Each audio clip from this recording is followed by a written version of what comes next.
You are a villain. You are not a good man. Yeah. You are not a decent man. You are a piece of shit. I think those guys don't want to be bad. We're not just talking about Jon. I'm talking about a lot of people that embrace the Lord. I think they generally hate what they've done, and they feel terrible. If you were to just be like, guys, I'm a piece of shit. I try not to be a piece of shit, but I'm a piece of shit. Then I'd be like, all right. Tries a Trojan horse to But he tries a Trojan horse you, dude. He's like, he talks about God and shit as he's doing coke off a straight pussy. Like, dude, come on, you mother. Like, don't do me like that. Are you a good guy trying to be bad, or are you a bad guy trying to be good? That's a good question. Metro Police, how may I help you? Hey, this is Eduardo, Caesar Chicago Security. We've got a possible domestic violence call. Female is bleeding from the nose and mouth. I bet you it's Jon Jones. I'm looking at the thing, it was like Jon Jones, and I seen his girlfriend. Do you know where this happened at? We believe it happened in the room. So she's not admitting to any domestic violence, any physical violence. But I mean, she's bleeding from the nose and mouth. She's down with us while the male is up at the room, and he's actually a professional MMA fighter, Jon Jones.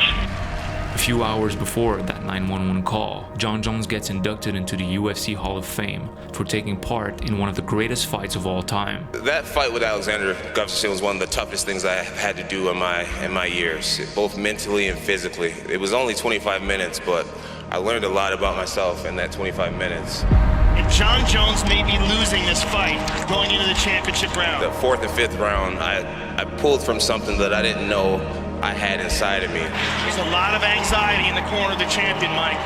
I remember the fight. And there's a nice elbow. Caught him. Oh, that might have hurt him. Yeah, that did. It's probably the hardest battle I had in my career. I saw 3 Jones out there.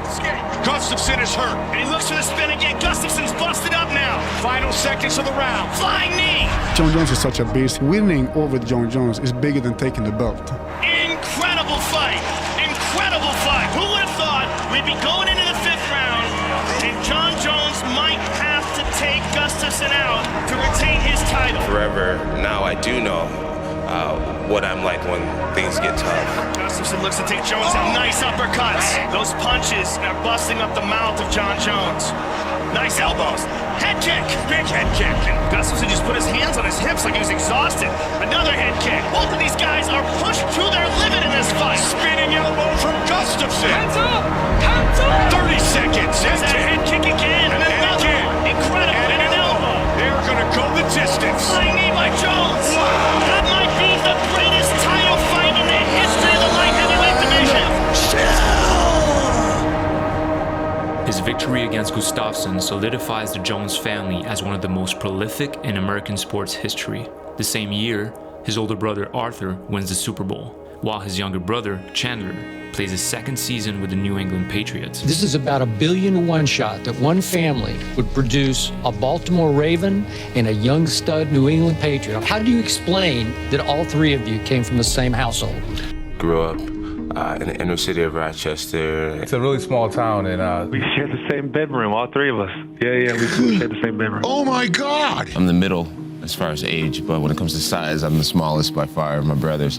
So I've been getting my butt kicked since I was a little boy. Chandler and Arthur was always exceptional. You know, they were always the captains of the football team. I was always like 3rd string. My freshman year wrestling, my record was 5-35. I got my butt whooped. I was never the strongest, never the fastest, never had the best physique. I thought, though, they called you Bones because you broke people's bones, but apparently they said it's because your brothers used to call you Skin and Bones? Yeah, I was so skinny. My wrestling coach gave me the nickname of Bones, yeah. You know, it's just always been a great competition growing up to be the best. And Everything was a competition. You know, we were running around the house. Who could open the refrigerator the fastest? Who can drink the most milk? But they'd be so mad. They come home, there's holes in the walls. furniture broken. You know, the foundation of the couch is cracked. Beds are broken. Right. This scar in the middle of my forehead, it's from this guy. I got one too now. My father actually bought a wrestling net and put it in our basement just so we wouldn't break furniture. So we get home.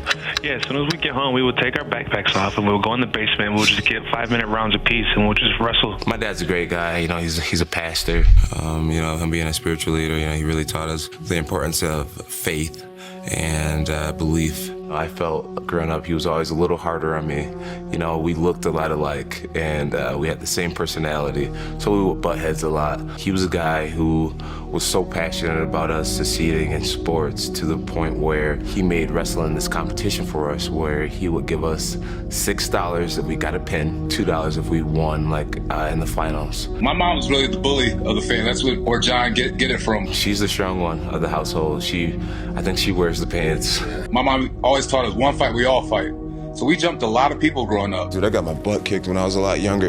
A kid named Leonard. He came over, double leg dived me. My head hit the concrete so hard that my eyes started watering. This guy ground and pounded me. And then my mom was such a saint. She came outside and gave this boy a big old hug and was like, "Oh, wow." The thing is, doing that, baby. No one believes that guy. I remember from a young age, she's always kept us in the soup kitchens at our church, you know, feeding the homeless. And, you know, I always remember her helping out a lot of women who dealt with domestic violence. And You said he's a professional MMA fighter?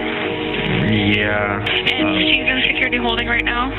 No, she's on the casino floor, and she has three young girls with her. She's refusing medical? Yeah. Okay. Oh man, so humiliating. I got the Hall of Fame tonight, and then you're gonna put me on this by walking down the street. Humiliating my Hall of Fame night. You're f***ing nerd. I hate you. I hate you. I hate you. I hate you. You fucking nerd. I hate you so much. A few weeks after his arrest, Jon shares this tweet, then immediately deletes it. My life wasn't always great, man. Being molested as a child, losing a parent and a sibling to disease at a young age. It goes on and on. I got things I need to deal with. You and your family have dealt with some pretty real stuff, including the loss of your sister. I had a sister who passed away when she was 18 years old. She had brain cancer. You know, to see a girl who kind of seemed flawless to me at the time. You know, she was only 18 when she died, and she was a part of the church. She was a part of our choir. She was on the high school basketball team, high honor roll student. She was doing everything right. And then, you know, to have her just everything taken away from her, her beauty, her hair, you know, to have it all fall out. It was hard to see, and it was hard to witness and kind of grasp and understand why. I can't understand. I can't understand for the life of me why God would send me to Binghamton, and within a year or two, he would take my only daughter, and what they used to sing in church, and the spirit and the power and the presence and the anointing of God would come down. Yeah. God, why you wouldn't take some of them folks out there? Why wouldn't you take some of those bad folks? But then you take mine. Hello, somebody. And God says, why not? She's not exempt. Hello? Then I looked at the word and it says, God so loved the world that he gave his only son, that whosoever believeth in him should not perish but have everlasting life.